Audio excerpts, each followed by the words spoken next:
I'm Alyssa from Handmade, and today I was working on a French provincial buffet.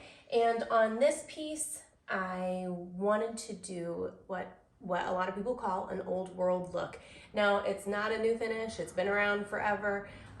The goal is to mimic that stucco or cement feeling with texture and variations of neutral colors.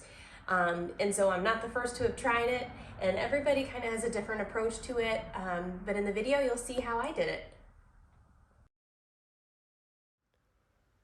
First step is to clean the piece. I use a liquid, no rinse standard deglosser, and I'm cleaning all the oils off and all the buildup grime by scrubbing it down really well and wiping it dry with a towel.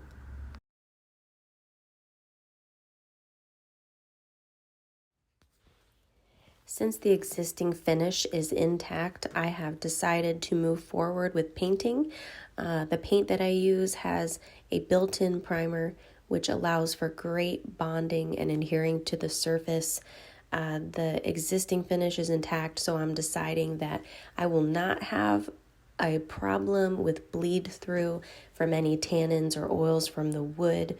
I suspect that this will be an easy project to go straight forward with the painting portion. Base coat will be a bronzy gray-brown color, and I'm going to stipple with a brush. And I recommend not using your favorite brush for stippling because it will compromise the shape of your brush. So I tend to have a brush that has been designated for this purpose, and you might see occasionally I do a long stroke or swirl, but that is only to get the paint into certain areas or grooves. You'll see me go back over that area with a stipple in order to get that texture. And the fun part is that the paint that I use dries so quickly that if you continue to rework it while it's drying, you will get a texture. And on a normal job, I would not want texture. I would want it to self-level and become really smooth. But on this piece, I would love texture. I'm going for that old world finish, so any texture that can grab the different colors and shades, and then eventually something for my glaze to sit into will be great.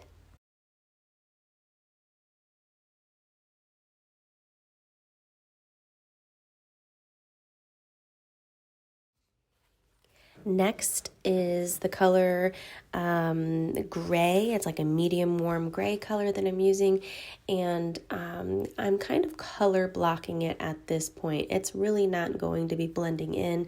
I'm getting kind of the base part of this this color, the movement. So I'm stippling over the piece where I want the movement of that color to go.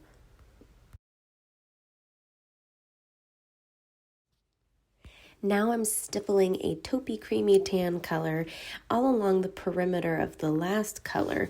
This allows us to set up what will have that gradual blend from shade to shade of these neutral colors, these browns and grays and creams and taupes. So putting it alongside the border of that last color will set me up for blending the next time around.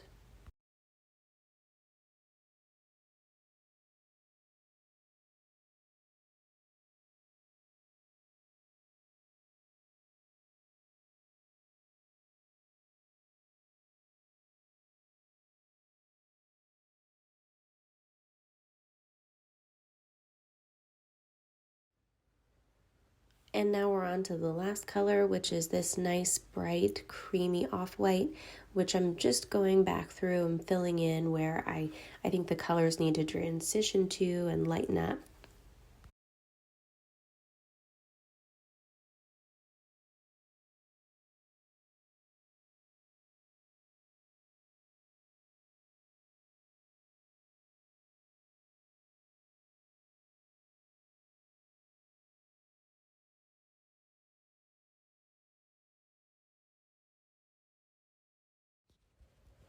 Now that I have all the colors on the piece, I'm going back to repeating the last three colors, not that very first bronzy brown color, that was our base coat.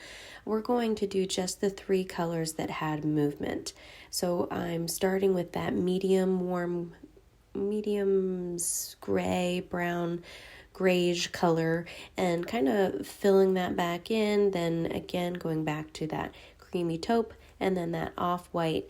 And this time I'm not loading my brush as much. I don't need to color block. This is now the blending portion. So barely dip the tip of your bristles in the paint, and I'm misting as I go. The misting allows the paint to continue to move. I'm just using water in my bottle, and I'm spraying the surface before and after I'm putting the paint on. It helps the paint move around. Sometimes I'm swirling at the edges to try to get the paint to blend in with the one next to it, and then pouncing afterwards to get that texture to pull it back up and get little peaks in the paint, so that we can do the glazing later.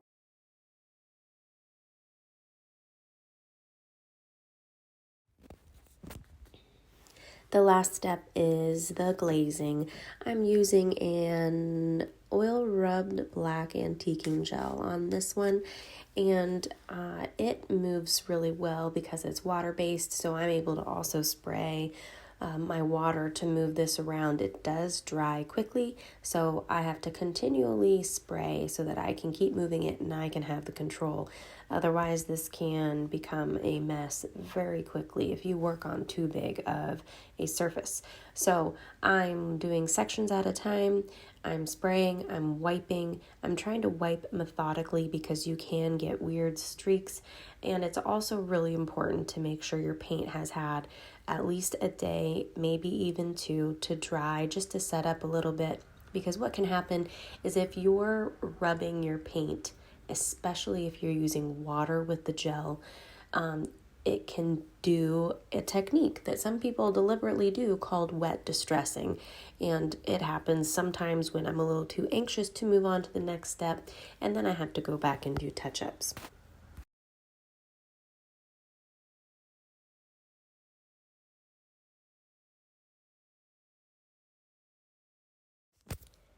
Now that the finish is complete, I'm putting the hardware back on. This pretty hardware was just cleaned up a little bit and then spruced with some rub and buff. I used black and one of their golds, just to give it that not brand new feel, but a little bit of old luster.